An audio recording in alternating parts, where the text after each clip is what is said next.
Let's be real. Is college worth the money? It's a huge question, one that can lead to a lifetime of debt or a lifetime of opportunity. You always hear people say, just follow the money, go to the school that churns out the highest paid graduates. But is it really that simple? Today, we're going to dig into the data and see what value really means when you're talking about a degree. Okay, take a look at this number, $143,372. What do you think that is? The price of a fancy sports car, a down payment on a house? It's actually a salary. But whose salary is it? And what does it have to do with our question? That right there is the median salary for someone 10 years after they first set foot on campus at MIT. That's according to the US Department of Education. Now, with a number like that, you'd think, okay, case closed, go to MIT, get rich. Well, not so fast. This is where the story really starts to get interesting.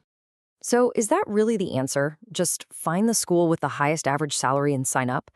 Well, as a lot of people have pointed out, that simple approach, it's got some pretty serious hidden flaws. So, first, let's actually explore that simple approach. We're going to look at a list that ranks colleges based on one thing, and one thing only: how much cash their students are raking in. Reddit user crunched all the government data and ranked schools by median salary.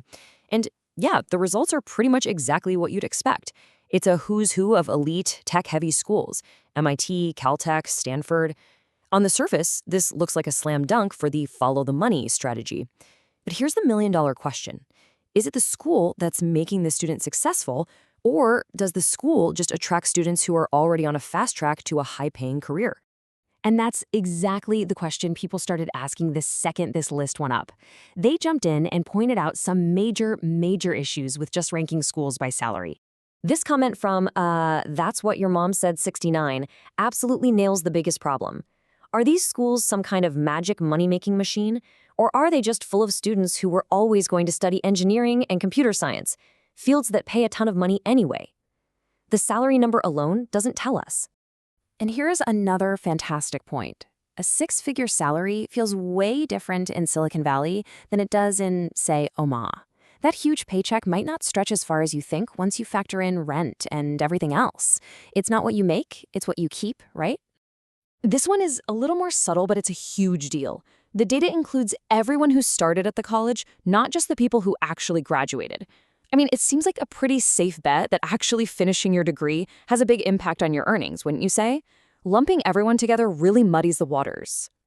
So it's pretty clear that just looking at a salary list is, well, a flawed way to do this.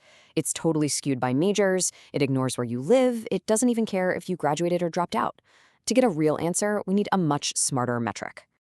And that smarter metric is return on investment, or ROI. Luckily for us, Georgetown University did a massive study on this, and they came up with a much more powerful way to measure the real long-term value of a college degree. They use a concept called net present value, or NPV. Now, I know that sounds super technical and boring, but it's actually pretty straightforward.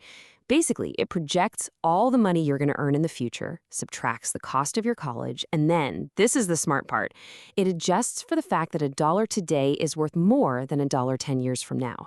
It's the total financial kickback you can expect from that diploma. Georgetown put it perfectly.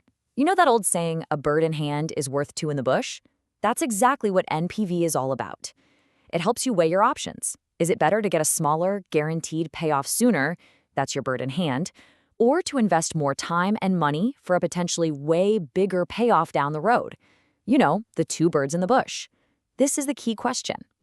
And this brings us to the most fascinating part of the whole report. The best college choice looks completely different depending on whether you're playing the short game or the long game.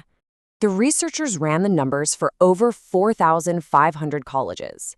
They calculated the return on investment at two key moments: 10 years after starting, which gives you a short-term picture, and 40 years out, which is basically a lifetime view. And what they found might actually shock you. Just look at this. For the best short-term payoff at 10 years, those elite universities are nowhere in sight. The top of the list is dominated by certificate programs, especially in nursing. Think about it. They're fast, they're relatively cheap, and they launch you straight into a solid career. This is the definition of a bird in hand. But when we zoom out to 40 years, the picture completely flips. Now, it's the bachelor's degrees from specialized pharmacy schools and, yep, There they are, MIT and Stanford, that shoot to the top. Their lifetime earnings potential is just so massive that it eventually dwarfs the quick start from the certificate programs. This is your two in the bush. The report also dug up another cool detail. While public colleges often give you a better return in the short term, mostly because they cost less, over a full 40-year career, the private nonprofits, on average, actually pull ahead. The higher lifetime earnings of their graduates eventually outweigh that bigger price tag up front. So, what does all this mean for you? How can you actually use this information to make a smarter choice about your own path? The main takeaway here is that there's no single best college list. The right choice for you depends entirely on your own goals and your own situation. You have to ask yourself, what's more important for me right now? A quicker path to a solid income or a longer-term investment that could maximize my earnings over my entire life? In the end, that simple salary list wasn't necessarily wrong. It was just incomplete. It showed you a single snapshot, not the whole movie. So the most important question isn't just, how much will I make in 10 years? It's, what will the total value of my education be over a lifetime? And really thinking about that difference, that's the key to making a truly worthwhile investment in yourself.